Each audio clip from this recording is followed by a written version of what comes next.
Hello à tous, j'espère que vous allez bien. On se retrouve dans une vidéo cette semaine, une vidéo de cuisine. C'est Claire Alice qui m'a proposé cette idée dans un commentaire de vidéo, donc merci pour cette idée. J'ai trouvé que c'était une bonne idée de faire des recettes avec des fruits et légumes de saison. Donc c'est ce qu'on va faire aujourd'hui. Je pense que je vais pas plus tarder avec l'intro parce que ça va être une vidéo assez longue. Il y a 5 recettes et puis on se retrouve à la fin pour faire un petit bilan. C'est parti!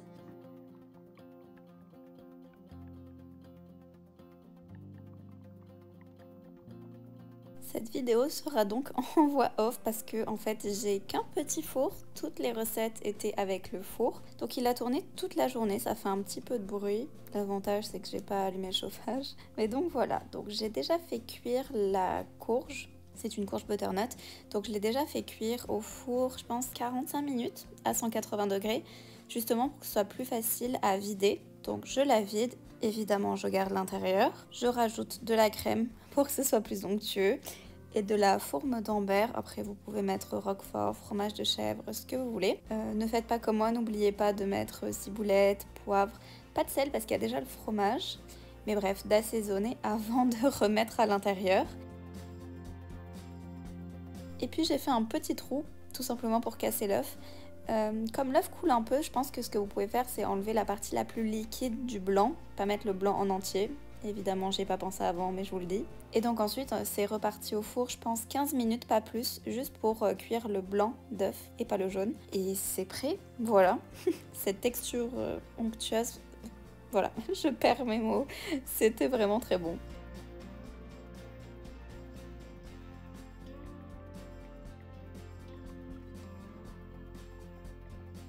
On passe à la deuxième recette qui est du chou-fleur au barbecue façon un petit peu wings. En fait ça ressemble évidemment seulement visuellement le goût. Bon bah ça a le goût du chou-fleur. Quoique ça n'a pas le goût du chou-fleur cuit que d'habitude je déteste. C'est hyper bon. Bref, je m'avance un peu. Donc on coupe le chou-fleur en petits morceaux. Ensuite, on fait une préparation à base de farine et d'eau. Alors, j'ai pas les quantités exactes, faudrait que je les retrouve parce qu'en fait, j'ai mis de la farine, ensuite de l'eau, mais il y en avait trop donc j'ai remis de la farine. Bref, à la fin, vous devez avoir une texture qui est assez liquide pour pouvoir recouvrir tous les morceaux, mais pas trop liquide non plus pour pas couler partout. Bref. Voilà, et j'ai oublié de dire, mais évidemment, on assaisonne ce mélange de farine et d'eau. Paprika fumé, très important qu'il soit fumé le paprika pour donner ce goût barbecue que l'on veut. Sel, poivre, et puis voilà. Et une fois que tous nos morceaux sont bien recouverts, on les étale sur une plaque en essayant de ne pas les superposer, vraiment tout bien étalé. Et on enfourne à peu près un quart d'heure à 230 degrés. Une fois qu'ils sortent, je les ai enrobés une deuxième fois dans la préparation parce que je sais pas si vous aviez vu tout à l'heure, j'avais mis que la moitié de ma préparation. C'était pas prévu mais vu qu'il me restait l'autre moitié, j'ai enrobé une deuxième fois, je me suis dit que ça pouvait être que meilleur. Et donc c'est reparti au four encore 15 minutes. Pareil, toujours 280, ou non, pas 280, 230 degrés. Et donc pendant ce temps, j'ai préparé la sauce barbecue. Si vous n'avez pas le temps, vous pouvez prendre de la sauce barbecue industrielle, mais si vous avez le temps, c'est mieux de la faire. Vous contrôlez la quantité de sucre, les conservateurs, etc. Tous les détails en description. Et promis, c'est la dernière étape. On recouvre du coup nos petits morceaux de chou-fleur qui sortent du four pour la deuxième fois avec notre sauce barbecue. On mélange pour en avoir bien partout. Et j'ai remis au four seulement 5 minutes pour sécher en fait la sauce barbecue pour pas qu'elle colle partout. Mais comme c'était déjà cuit, 5 minutes on suffit. Donc voilà, vous voyez à la fin, ils ne collent pas les uns aux autres. Et c'est prêt, et c'est un délice.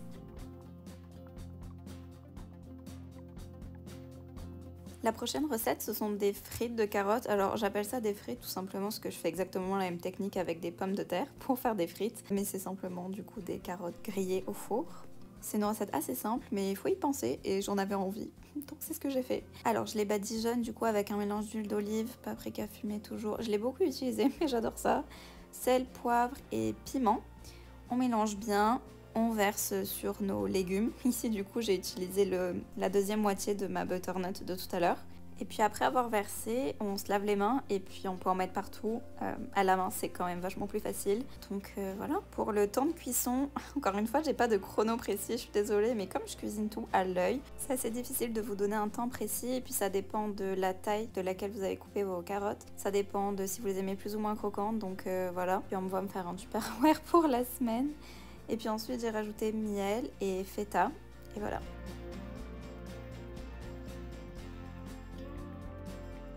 Dernière recette salée, donc ce sont des aubergines, disons à la japonaise. Donc j'ai coupé mes aubergines en faisant des petits carrés.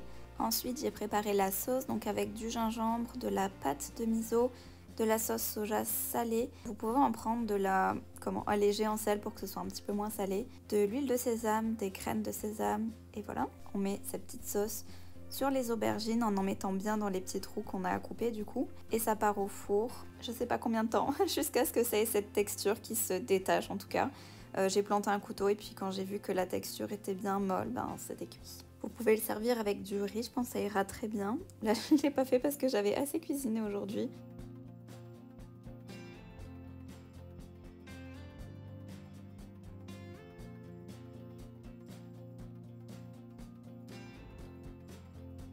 On arrive donc sur notre dernière recette qui est la recette sucrée.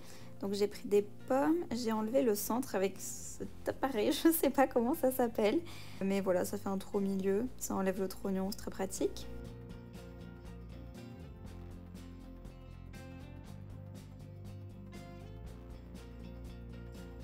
Ensuite, je coupe des tranches de 3-5 mm en essayant de les faire à peu près régulières, même si c'est pas très facile. Et ensuite, je coupe donc des tranches, des lames de pâte feuilletée. J'ai aussi fait une petite préparation avec du sucre et de la cannelle pour tremper les pommes dedans.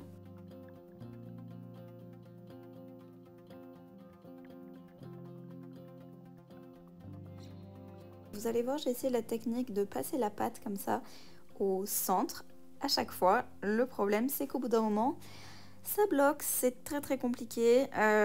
Voilà, technique abandonnée. On peut voir ici que je galère.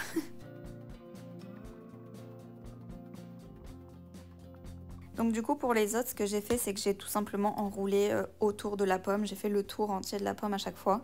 C'était bien plus pratique, ça utilise moins de pâte. Voilà, plus rapide à cuire, plus facile à faire. Aussi meilleur, c'est la technique que je vous recommande de faire. Ensuite, j'ai pris un petit peu de sucre à la cannelle qui me restait pour les saupoudrer dessus.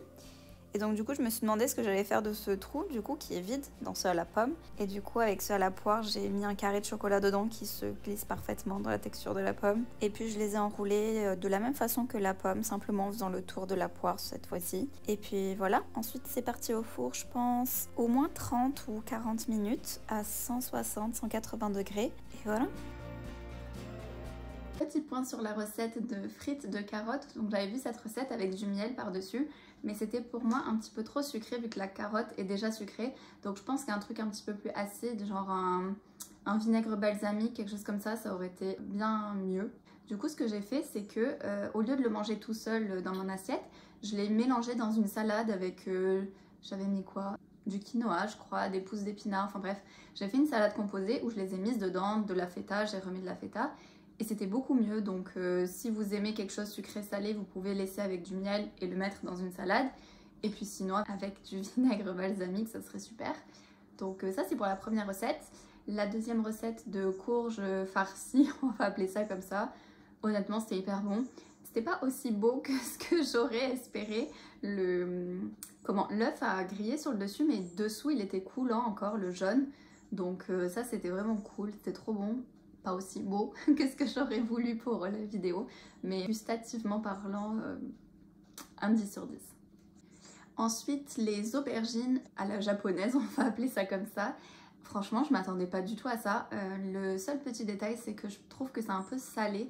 Donc, ce que vous pourriez faire, c'est de faire du riz blanc, vraiment blanc, sans arôme ou quoi que ce soit avec le riz, et le manger avec. Et du coup, ça sera parfait. Donc voilà, j'ai pas tout mangé parce que je vous avoue, je filme tout ça dans la journée. Je peux pas manger tout ça dans une journée, donc je fais mes petites boîtes pour la semaine. Là, au moins, j'ai à manger pour la semaine. Et du coup, je pense que c'est ce que je vais faire cette semaine. Je ferai cuire du riz blanc et puis je le mettrai avec.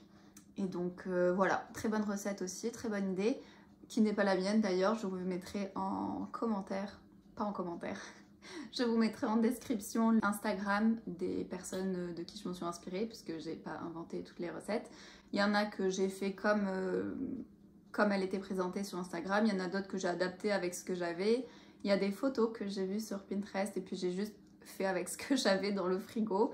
Donc c'est un peu une adaptation de tout ça. En tout cas, je vous mettrai en description les Instagram des recettes que j'ai reproduites. Donc voilà.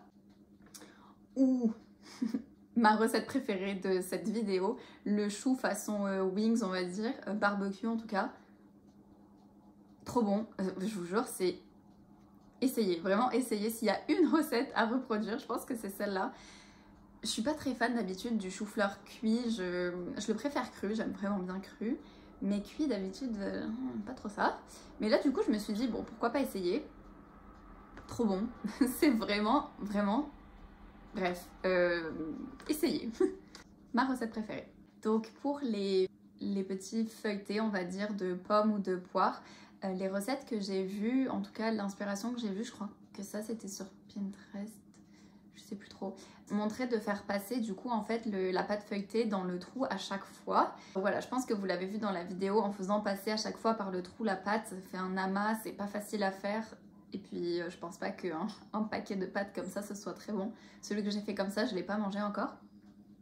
Donc du coup, je pense que la technique de entourer, c'est bien mieux, ça fait moins de pâtes. C'est plus facile, tout le monde est content.